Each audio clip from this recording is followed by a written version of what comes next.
Well, welcome to A Stranger, a Suitcase and a Story, our podcast that Ben and I are incredibly happy to launch. It took a while for us to get here. It wasn't long ago when Ben approached me and said, Anton, you and I both emigrated to Australia, and I'd love to tell you about my story, and I'd like to hear yours as well. And then we were speaking about it because it's really difficult sometimes to get across and go to other countries, because both of us have lived in different parts of the world and it's incredibly difficult to adjust. And as we were talking, we were saying perhaps there's a different way to do this. We'd love to hear other people's stories. And because everyone has a fantastic story, some is probably more difficult than others, and some has had a lot of drama, or others have had it much easier, and we'd love to hear that. And this is how the podcast was born. And so we spent a bit of time thinking about how do we get to this name. And it was almost like there's a song from Sting called Englishman in New York, and Ben was saying it's like that. And so we said, yeah, we are not Englishmen and we're not in New York, but it's a kind of idea because you look the same. It's a different thing, but it's a foreign place. Although you might look the same as people in here, you could be in any country in the world. It's hard when you are in. And then we said, it's almost like you feel like a stranger. You are here, but it's a stranger. Mm-hmm. And then we said, why don't we try and figure out a name around that? And so we thought about that, and then we start talking about all the emotional baggage that we bring with and all the things that we talk. We've got the stranger, and then we've got because the baggage is put in a suitcase. And we say, well, the suitcase is what you bring over to another country. And then we said, obviously, we started off with the thing and talk about a story. And we said, well, this is a fantastic name. So we were thinking, a stranger, a suitcase, and a story. And when I tell people, and Ben tell people this, then they say, what is that about? And so this is exactly what we were trying to create, is that situation of create a really good podcast where we have interesting stories. We will bring guests on that has the same story. And so, Ben, what is your thought on that? Yeah, interesting. I think everybody's got like the same story, but it's also so different. It's just thinking about it. We were actually having a dinner one night at one of our mutual friends / family. And we started speaking to this guy. Just happened to sit across Anton and I on the table. And I listened to his story, and it was so interesting. And we might get him on as one of our guests, actually. And I just listened to him, and he told how he came over and what he did. And I thought, gee, there's so many things I can relate to. But by the same token, there's so many other things that's totally unique to what he's done and how he's done it. Yeah, that's like where we got the idea from, and we thought, yeah, we need to capture all these stories. We need to understand. And I think the other thing we said is to each other is, I wish somebody told me that story before I came, or when I came, or just after I came. Just because you can learn so much. Coming over is hard, as you say. As it is, it's hard. But you can learn so much from these stories and what to do sometimes, and also what not to do. And I think that was like where we started off and said, look, in this day and age when everybody's doing podcasts, let's get the stories. Yeah, and I think that the idea of creating this wasn't born out of, let's go and create a podcast where we can make a lot of money and it's all commercial event. The main thing is we want to talk to people that we know. We also want to talk to people that we don't know, and people that are out there that maybe listen to this podcast and says, but I'd love to share my story. And we'd love to hear from those people, because I think that there's something about telling a story, Ben, and there's something aspirational, inspirational about that story. And as you said, the thing is that once you've told your story, and a story is always like a hero's story. You do something, you get into trouble, you get yourself out of trouble, and how you do that. And so we have so many of that. And as you say, sometimes we don't have to reinvent the wheel. If somebody has done something that's really worked well for them, or they used a particular company to help them, or they used a particular source, or maybe a person that have coached them or mentored them or something like that, and told them do this and don't do that, you don't have to reinvent the wheel. And I think this is exactly why we're doing this. We looked around in podcasts, Ben, and I think you did that as well. What did you find when you were saying, is there something like this around?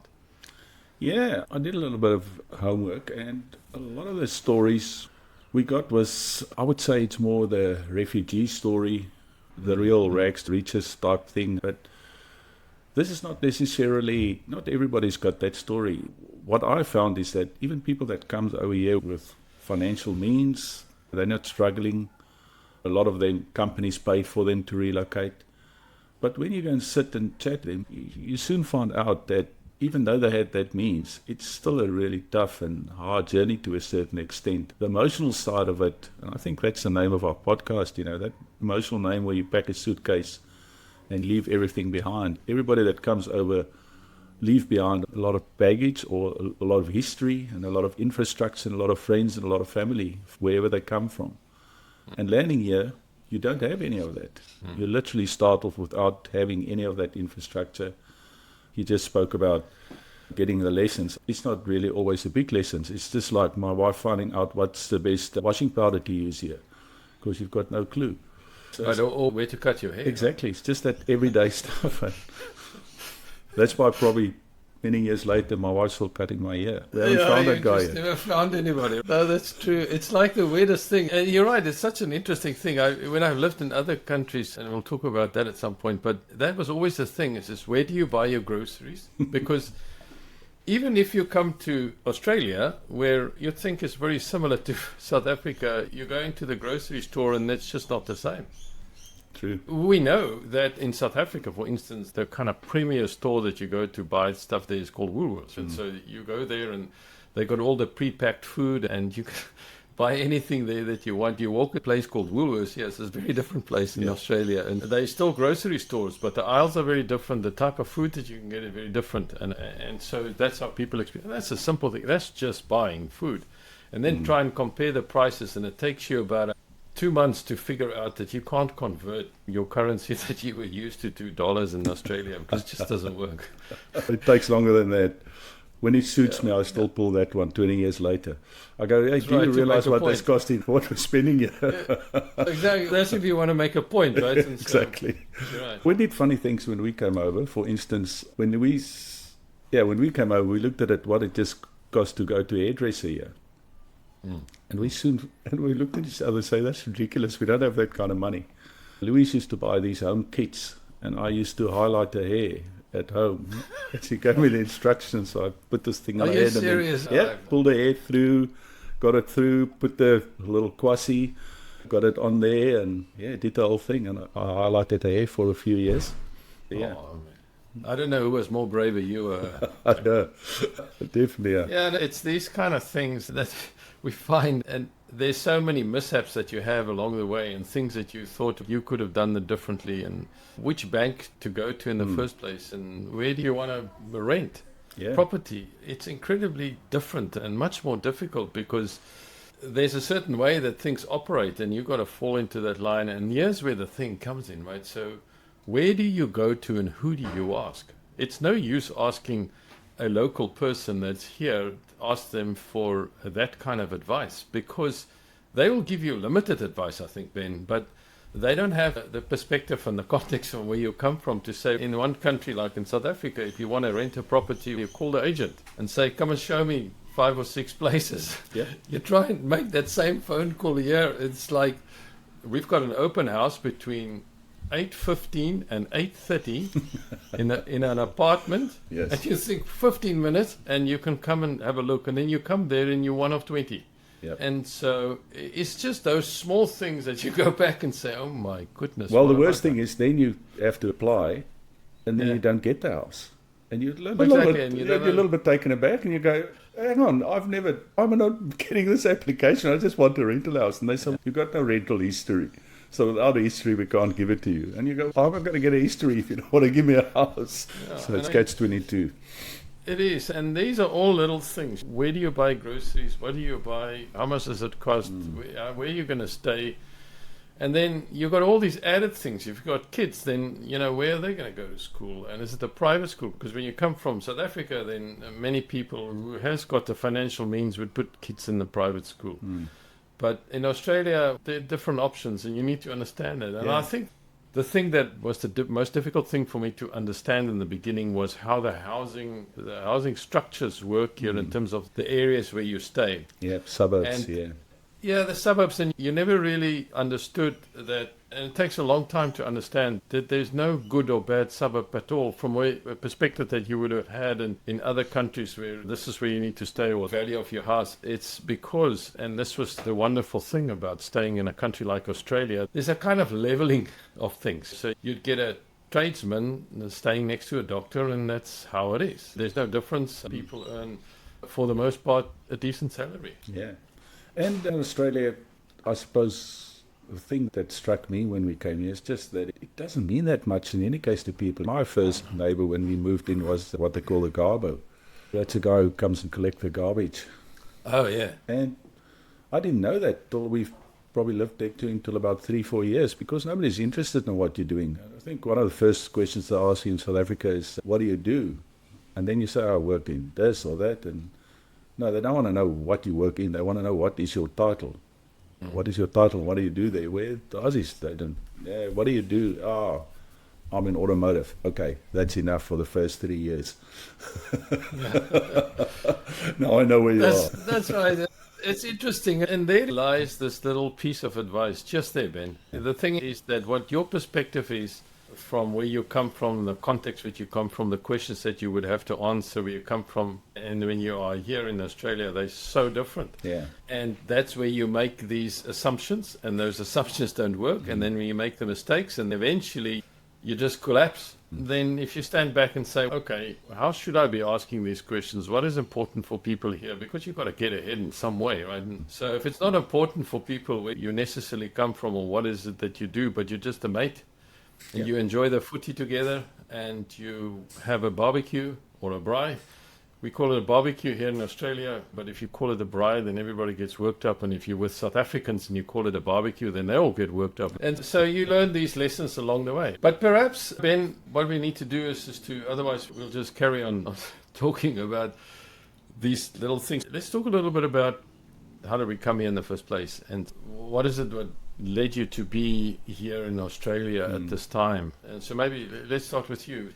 Take us a little bit of where you were and where you come from and what you've been doing and how did you land up here? Yeah. I grew up outside of Cape Town, smaller town called Paarl. Not so small, I don't think, today anymore, but when I grew up, it was just a little country village. Yeah, lucky enough that I spent basically my whole childhood there. Went to the same school from when I started till I finished. Very fortunate. Just if I think back of my childhood, the word that I probably think of is that it was uncomplicated. It was simple. It wasn't. I think of my kids even today. They've got so many things they have to deal with, and social media and expectations, and even things like drugs and what they're exposed to, and internet and all these things. Where I mean, for me, and maybe I was a bit naive, but life was just so simple. And I was fortunate as well that obviously we had a stable home, so I didn't have anything really. My biggest problem was probably making it to school on time and to make sure that I'm in the rugby team for the weekend. That was pretty much the extent of my stress. I then, after school, I went to the army, like most of us did. So I did 2 years in Heidelberg. That's a bit of a funny story in the fact that I did officer's course, and then as it worked in those days, the army was still playing in the local rugby comps, and they wanted to field quite a strong team. So if you played for the army's rugby team, then everybody else gets posted up to the border and they have to go and fight, and you stay behind, and then you just train the next take-in. Within my 2 years, I can honestly admit publicly that I've never set foot on the border. I've never had to kill anybody. I was training people back home and playing rugby. I want to interrupt you here, Ben, because I know you're a very humble person, but you were quite involved in rugby, and I think you played provincial rugby in South Africa, didn't you? Yeah, I played a few games. Tell us about that. Oh, look, I don't know if I played enough games to really say that I was really a big-time provincial player, but at those days it was a bit different than it is today. So after Army, I went to Stellenbosch. I played a few years for Stellenbosch first side, and in those days to play for Stellenbosch was not easy. It was really tough competition. And there was the Marties, right? Yeah, Marties, yeah. And Marties they were just extremely strong team. I think at the States might still be today the biggest rugby club in the world. because I have all the residents or the hostels that people played for, and every hostel there were 14 or 13 from memory from them, and each one had 5 sides. They'll start playing on a Monday, the 5th side's Tuesday, and then on the Friday the first teams will play against each other. It was absolutely fantastic. When they do the toss in the beginning, they choose on what side of the field your supporters are going to stand. You Going to stand together, right? No, each race had one side of the field, and you can't mix. You stay on your side, that was the rule. But also you want to choose that your supporters are standing downwind, so that. But yeah, I could tell a lot of stories about that. But the sad thing was, I think I only played 2 games, because what then happened, if you out of that league, they then choose people to go and play for the club, for Marty's club, and then the rule was if you play for the club, you can't play for the rest. So I played for Marty's, and I played from the start till the end. I played for the club. What position did you play in? So I played loose forward. Okay. And So you were quite fast those days. Yeah, stretching it a bit. The right, yeah. The right answer is I'm still fast. I suppose I was, to put it in context, I suppose I was faster than I was stronger, if that makes sense. Yeah. Right. For which side did you play provincial? So yeah, I went, when we finished studying, long story, went overseas. Mate of mine played with me for Stellenbosch, and we went to Germany, and we played a year in Germany, club rugby. And then after that, I thought, I'm not ready to come home yet. So I spent another season playing in France. In those days, it was Premier League, French rugby, similar to the top 40 now. There were 14 sides that they picked. And the club that I played for was close to Toulouse in the southwest of France. So, yeah, fantastic. And then when I came back, I wasn't sure what to do. And I had this mate that I studied with and from school, known from school, Guy Kebbel. And I bumped into him somewhere, and he said, listen, at the time, I think Andrew Aikert left there. He was playing for Natal, and he said, why don't you come up and why don't you come and play here? And I thought, I've been around the world, I've been mucking around, I might as well go to Durban. So that was probably the first time, thinking of our podcast, that was probably the first time that I really, overseas was always just going there but I'm coming back. So this is the first time that I'm actually going, and I don't know if I'm going to come back. It's the first time that I left home and went, this might be it. I might not ever come back home. Right. Yeah, I went up there and I played a few games for Natal, and then I worked for a company in the automotive industry, and they sent me around the country. So I ended up in Port Elizabeth, and I played a season of Super Rugby with those days with Eastern Province. So yeah, that was. But probably not enough games to really say that I'm a big. But I'm sure, I know we're going through a little bit of your story about how you got here, but I also think, Ben, that maybe your sporting side and the rugby probably shaped you a lot of who you are today. Oh, for sure. Probably too much. If you ask the guys at work, they'll tell you too much, because I always use sporting analogies and learnings that I got out of sport, and I apply it till today. So I think from a sporting context, all team sports specifically, but other sports as well, I think there is no better growth and no place to learn better. But rugby union specifically, just at the time, just absolutely lent itself to it, because it was amateur. We didn't get paid. You had to do it for the reasons. You had to do it because you really enjoy it, because you got no money out of it. And it was a sacrifice to do it. People don't realize it. That, I was working full time, and you work from 7 till 5 o'clock in the factories. Then we go 5:30, we had to be at training. And those days, they took the provincial rugby in South Africa pretty serious, because we were isolated. Train another 3 hours just about every day of the week. And so you get home after practice, and then you can't just go to bed, because you just have to wind down a bit. So by the time you get to bed, it's 11 o'clock, 11:30 every day, and then 7 o'clock the next day you have to fall into the factory. There's a commitment to do it, for not getting in. So let me put you on the spot here, if I can. If you have to say one thing that you've learned out of that whole rugby union, the things that you did, the commitment that you bring with you today, that you often talk about, even in analogies to people, what is that thing? I think the main thing that I learned from it, that ultimately money doesn't make you happy, it doesn't make you enjoy it. I think the reason why I enjoyed it and was so good, just for us, just to go on tour. So I came over to Australia and New Zealand the first time on a Super Rugby tour. And what I learned for us, just to have the privilege of touring, just that we can come here with our mates and see the country for free and stay in really nice hotels and get driven around without making a cent for it, but just the opportunity to do it was fantastic. So yeah, I suppose that's why I learned, and I learned it years later as well, that with the young guys that now are doing it for a job, I don't think it's really a job for them. It's a slog, having to get on the plane, having to fly over. It's much more, and it should be, and it's good that it is, but I think a lot of times they miss that amateur joy that we had of the sport and just for what it was. No, and that's true. So I think what I'm hearing you saying is that there's much more to life than just trying to make as much money as you can.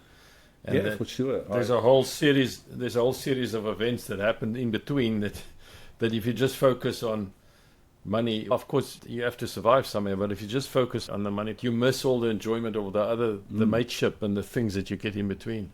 Yeah, even playing in Europe, I had a look the other day by accident what the guys earn going to Europe, playing in France, playing in the Super 14 competition. Yeah. We got a flat given to us, Peugeot 504, I still remember, a small little Peugeot.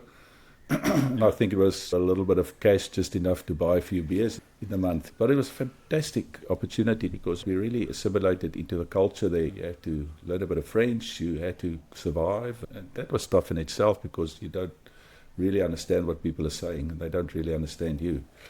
But yeah, the learnings from it was fantastic. But I must say, I'm going to become clean as well and say, in hindsight, it would have been nice to get a little bit of money out of it as well. Well, I'm sure, now your knees are not what it used to be and all of that sort of thing. So if I think, I can imagine. Yeah, if I think one back operation later, I'm thinking, I didn't get anything for this. Just a lot of stories. So, any case. But I also, just going forward a bit, I always think about with people that immigrate, go overseas, or maybe do other jobs in other countries, your overseas trips were starting off by playing rugby, but it's always like you have to have a sense of adventure and you have to have a certain courage in you to do these things. And I think that's how people arrive here. Yep. And if I can take you a little bit forward, so these trips that you had overseas, and you said, there's a very different world out there, I'd love to explore that more. Was that sitting in the back of your head the whole time you were thinking about, hey, do I want to go overseas? Do I want to live somewhere else? Eventually, that's what made you leave. It definitely played a big role in it, that sense of adventure. And I always enjoyed touring. I really enjoyed the different environments, different cultures, and connections that we made. We've still got a WhatsApp group for the team that I played for in Germany. And it's very active. People still very interested in each other and sharing stories and that kind of thing. So I think, it definitely played a part. Maybe not that consciously, but you asked me how I came over. I took the long route. When I came over, I didn't really come over as in I'm now immigrating and this is happening. I had the opportunity to just come over and work here. I had a 6-month contract. And fortunately, my now wife, at that stage my girlfriend, she traveled as well in the previous years.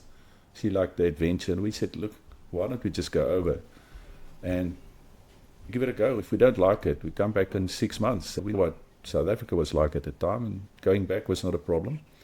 It's fine. It's just another adventure. It'll cost us a little bit of money probably, this adventure, but at the end of the day, why not? Let's give it a go. And so till today, it's interesting. We've never actually sat down between us and had a conversation and say we're now going to immigrate.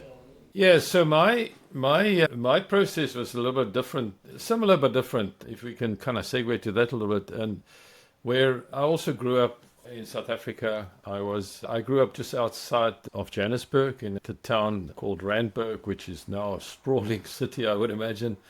And I went there to school, primary and secondary school. And after that, as you said, we were conscripted and went to the army. I spent a bit of my army with then the Bushmen, which was sometimes it's difficult for people to talk about the time that they've been conscripted. For me, I don't talk about it in political terms or anything like that. For me, it was a defining time in my life. I think it taught me one or two things at that time. The one is that life is actually precious and that a war is actually a bad thing. And so it taught me that. But the second thing that it taught me, because I spent so much time with the Bushmen, which I love, it defined me a lot in terms of who I am today, in terms of understanding the differences of people and particularly race. If you grew up in South Africa in a white suburb in the 60s and 70s, then you'd know exactly what I'm talking about. It was very different in the sense that you didn't meet much people outside of your own ambit and certainly didn't have friends. And the only people of color that you would meet were people that were working in your house, really, or in your garden. And so that's just how you grew up. And so we have those choices when you grew up. And what helped me a lot was that time that I had been conscripted in the army, and I spent some time with the Bushmen because they taught me so much about life, about living, and about differences. Anton, let's just explore that quickly. So that was 3-1 Battalion, wasn't it? That's right. So just for people probably that obviously didn't go through that times, just give us a little bit more about 3-1 Battalion. How did it work? What was this made up of? And how did that actually work in those days? What did you guys do? Yeah, I think that for me, as I say, and I'll keep on saying it because there's so many sensitivities around this, but I don't have them. The sensitivities that I have, I was 17 when I left school in grade 12, or matric as we called it then. And so I was 17. I did not even have a car license. But here I was in the army. If I were to have gone to university at that time, I certainly would have failed. I was not mature. I was young. I weighed 58 kilos. I was small at that time. And so I went in to do that. And I wasn't really keen on going to the army. And I didn't really think that I wanted to do that. This is the next thing in my life. But that's what we did. And so I got onto the train and get onto the army and landed up in Potchefstroom. And intense with people that I have never thought that actually existed. And so I came from a middle-class family in Randburg, and I suddenly saw this is actually what South Africa looks like. And so it was a rude awakening for me. But anyway, I did the junior leaders course, and then I went to battalion. One battalion was an operational battalion, and they spent a lot of their time on the border. And that's what I did, and it was an adventure. Honestly, I had a bicycle at home and my family at home. That's all I had. And so I just saw that as a sense of adventure. I came back maybe once or twice in 14 or 15 months period. There was a big thing in my head to stay on longer, but luckily I decided not to, because once you're in that army and you stay there, you never get out, because it's a type of living that you do. And it's a very adventurous living. Just quickly before that, but bit more for content, I think, as well for others. So you became like you say, you did officer's course, so you became a second lieutenant within there. No, actually a corporal. So you did a junior leaders course, and you became a corporal. That's right. And so just what was a day like, or what did it look like for a corporal in the 3-1 Battalion? What did you guys do? How did you interact? What was your responsibilities? A lot of this defined me because we were in a base in the Caprivi, East Caprivi, and so that's where our base was. And we had the Bushman family. There were two Bushman groups there. The one was the Baragwena and the other one was the Vaskela. And so those two groups were there, and they were there with their entire family. And so they lived in these little houses made out of wood. It was called a kimbo. And so they lived there, and you as the leadership, of course you had leadership in the Bushmen as well, but as the conscripted leader, so to speak, it was you and a lieutenant that was in charge of a platoon of 25 or 30 people, Bushmen mainly, that were there. And so each one had their little role, and you were kind of responsible for that entire platoon and their families. Because as you can imagine, people staying in places like this, anything that can go wrong and go right usually happens. And so you've got to look after all of that family when you are there. You'd spend a few weeks in the base, and then you'd go 6 weeks out and do patrols outside in the border or wherever it is that you were going. And you were back in that base, and that's where I learned so a lot. By that time I was an astonishing 18-year-old, and so by now I've seen the world, and we were looking after a lot of people and looking after their family. And I think that sense of responsibility and the sense of that there's something bigger out there than just you was so important for me, and that's so much what defined me. Yeah. So I think that after my stint in doing that, I came back to the stateside, as we said it at that time, drawing from America. And so I went to University of Pretoria. I studied there. I studied industrial psychology. It was during that time In the latter part of my studying, that I then met my then girlfriend, Leanne. She was English, so she wasn't at the University of Pretoria, she was at Wits. I met her at my 21st birthday. That was a long time ago, and she's my wife still today. So I don't know how she did that, but that's where we are. And so I studied industrial psychology, and then I went out and I worked for Ford Motor Company in South Africa. It was called Samcor at that time, but it was Ford Motor Company.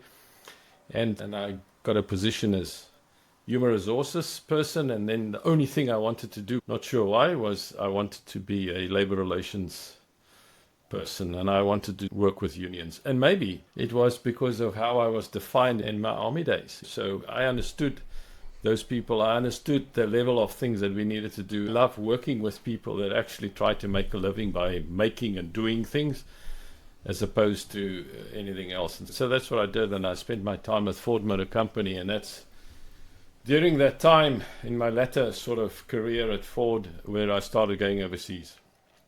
Tell us a little bit about the Bushmen and their abilities and tracking abilities, because that's fascinating to me. My brother-in-law, by the way, was there as well, lieutenant, and he used to just tell me the stories about these guys and their ability to know nature and the field and track and stuff like that. They do. And you wonder how because it was all about going back to the whole storytelling thing, right? And so it was that, because in the evenings when we were in the base, they would sing a lot. You know what it sounds like when you hear a group of Bushmen singing, because you might have seen it on a video or a movie or something like that. And then they do that, and they play the drum and they sing until the earlier hours of the morning, and they tell stories that way. And that's how the kids also learned about what they needed to do, and they used to take them out to learn tracking. And so when we walked with the Bushmen, they were consummate professionals in the area. They knew exactly what was happening. Sometimes at night we would be in the border area or across the border, and you'd be worried to sleep at night, and then you just see around you, if everybody puts out their sleeping bags and their little bivvies, as we called it at the time, your little bull-tail bivvies, where you sleep under your little, just a sail tent kind of thing. You built that, and then everybody just goes to sleep. Then you don't have to worry about anything because there's nothing here. But the opposite is also true. You'd know. And when you walk with them, you know what's going on. I mean, some of the funny things that I've seen, they were hunters anyway. And so when we walk in a formation somewhere, kind of doing some patrol, and then we're walking, and then we just hear a whole lot of rustling, and they all disappear. And then they found some poor animal that can catch and eat. And so we were just walking, and then off they go and catch it, and we'll have a fire that night. Didn't the army feed them at the time? No, we did. But you must remember, we got rat packs, Ben. And so those were one packet that you have a day, and with little tin things and so on. So if they could get fresh meat, they'd take it. And so that's what they did. But they were legendary from that. And I spent a lot of time talking to them, understanding their world and who they are and their families and stuff like that. I was always interested in that. And I think that was a time I look back fondly in terms of shaping me, who I am and what I am. I have a picture on my wall here of one of the Bushmen. I went back a couple of years ago when they were staying in a different place, and we went to go and meet all of them again and had a chat to them. I took a photo, and an artist in South Africa painted the picture for me. It's just a beautiful thing. That reminds me, when I look at that always, it reminds me of where I've come from. Yeah, fantastic. So then how did you end up coming here to Australia? Yeah, I think we talked about earlier about adventures. Me going and joining that group in my army days is a sense of adventure, right? You had the choice. Coming out of junior leadership, you could decide where you wanted to go, or at least say your preference. And I just wanted to get out of the military thing into at least something that is bushy, right? So I wanted to go there. And then as I started working, I always wanted to go overseas and work overseas, because it was just that sense of adventure. I love traveling, I love photography, I like taking photos, and I like visiting places that I have no idea what's going on there. Do those things, experience that, and that is always a thrill for me to do that. And so that's why I always wanted to travel. Eventually, I got opportunities with Ford. I spent time in Thailand, in Bangkok for a couple of years. And then after that, I spent a couple of years in China and spent time in Shanghai. And after that, I came back to South Africa, and then again to the UAE and Dubai. I spent a few years there. And it was during that time that I sent Anton, who's my namesake, my son, off to university in Australia. The truth is, we just figured that that was 2010, 2011 timeframe. And at that time, we just figured there's a far better future for him, maybe in Australia, because we also have family. And so we sent him to university in Newcastle, and that's where he ended up. And during that time, we realized, Ben, that we are maybe going to see Anton once a year, eventually maybe every second year or every third year, and maybe as we get older, almost never. And that was not palatable for us at all. And so we had a small family, we were a very close-knit family, Leanne and I and Anton, and that's it. And so I just figured that I have that adventure spirit in me. I always wanted to have my own business. And so Ben, at the height of my career in Ford Motor Company, regional director, all that sort of stuff that I had, and going back to your point about, is it always all about the benefits and the money? No, it isn't. And I said, okay, let me go and set up my practice. Go out of the corporate, go set up a practice in Australia and come across. And because Anton by that time finished studying and he was working full-time in Melbourne, and I quit out of Ford and we came across. And that was the main reason. The main reason was that we're saying we were not going to live our lives all just about seeing how much money and benefits I can make out of Ford, so that maybe one day I can retire wealthy or something like that. And then never see my son. No, not going to do that. So to put it in perspective, a lot of people, and I suppose a lot of our guests, a lot of the stories that I've spoken to, is that you've had that opportunity to come over, but a lot of people don't. So they must leave their parents behind. And they come here without their parents, ever with that knowledge that they'll probably see them once or twice a year, if they're lucky, for the rest of their lives. And that's something that's quite difficult, especially if you come from a tight-knit family and suddenly having that pulled away from you. Emotionally, that's not easy. Both sides. You can talk at that from a parent side who's lost a child, or not lost, but have had a child coming over to Australia. So you've seen it from that side, but you can also appreciate it from the other side of the people coming here and losing that infrastructure and their parents and their family back home, who still carries on with their lives and still do the things they used to do, yes, without you, and you sitting on this side. That's true, Ben, and that's that suitcase moment, right? But I think you also left your parents, were they elderly at the time when you left? Actually, my dad was about the same age I am at the moment, around about 60, can't remember exactly. Yeah. But yeah, around about that age, that's when we left. At the time, I thought they were probably older, but now I think they were very young when we left. They are. It's like weird, isn't it? Yeah. Were they supportive? Incredibly. Okay, yeah. One of the main reasons why it was so easy for us to come over is because both our parents were so supportive. And my dad, at the time, if anything, he was too supportive. He just encourages us, and he said, listen, for what he sees for the country and where it's going, he thinks it's a good move. And he said to us, which is quite strange for my dad to say, because he wasn't really one of those people who really enforced his will on us as kids, what we had to do and should do. But he said, if he was young today, he definitely would have done it. He would have gone to Australia, because they actually came to the 2000 Olympics in Australia. He was here before, but him and my mum came over, and they had a trip, and he came back from that, and he just said, look, he really thinks if there's one country that's going to go really over the next 20, 30 years, it's Australia. And he would today pack up his stuff and go if he could. Yeah. So that was very interesting for me. And he was very supportive, encouraging, that kind of thing. So tell me, I think the piece that missed a little bit, let's talk a little bit about, you were working also for the automotive industry. Yeah. And that probably gave you the gap to come across, or didn't it? Yeah, to extent. Yes, it does probably. Yeah, I think that's what we got in common. We both worked for Samcor. So our company didn't actually work for the OEM at the time. We were a tier 1 supplier.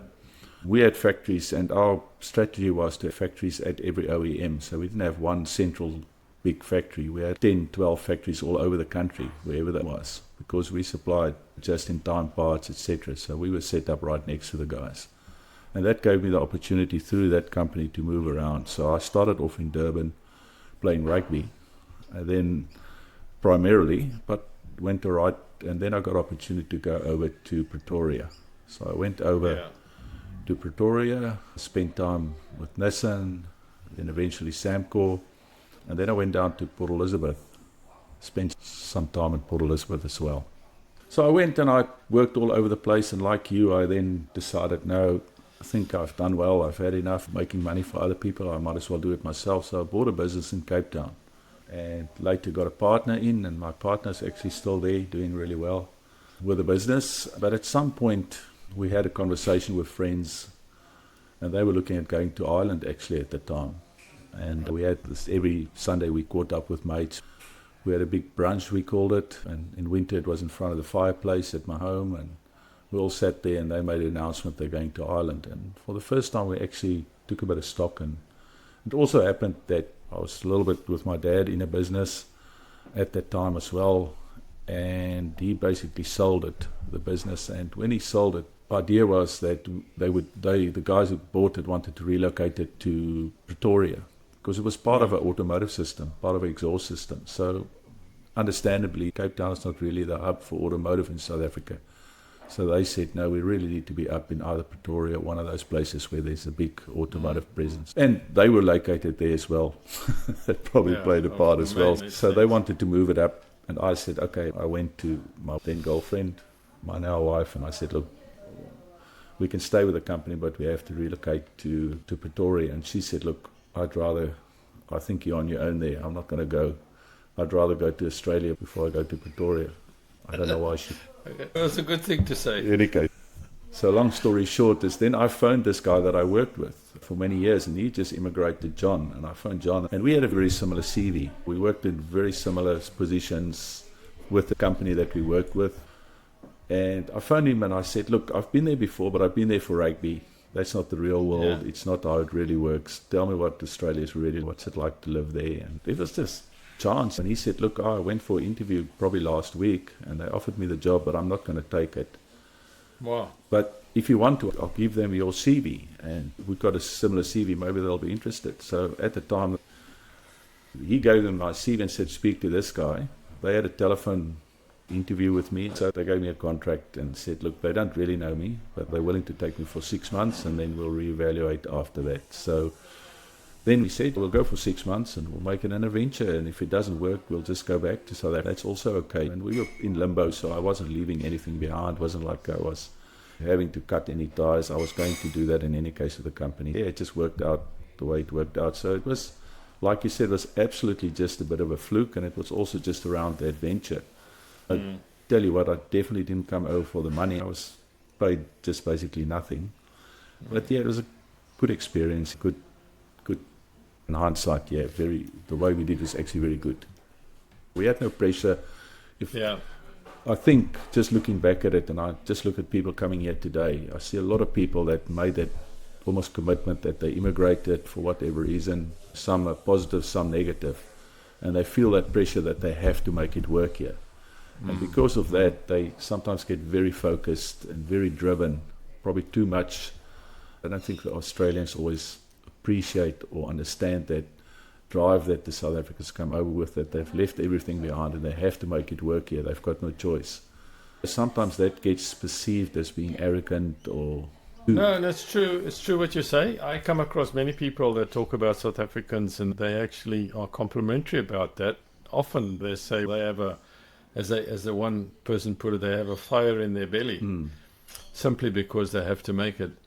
But so maybe what we want to do at this point is to close this episode, because I think what we've now done is learned a lot more about you. I think I've shared stuff that I don't usually share, and so that was very interesting for me to hear myself saying that, right? And so the things that I remember and the words that I use.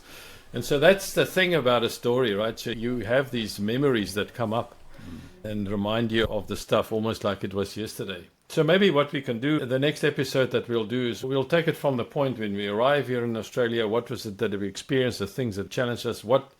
How did we feel as a stranger here? Why did we say that? What was in our suitcase? Both physical and the emotional stuff.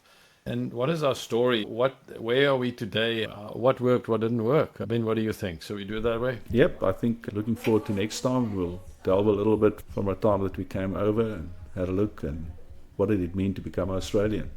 And then, so the idea, as I said, is in closing, is that we'll certainly, after our next episode, start getting out some guests and hopefully can hear and listen to their stories, because it's just absolutely fascinating. Yeah, no, looking forward to it. I think that's the thing that I'm excited about, just speaking to people and getting to know their stories and understand the good and the bad and what worked and what didn't work. And it's just very interesting. So looking forward to it.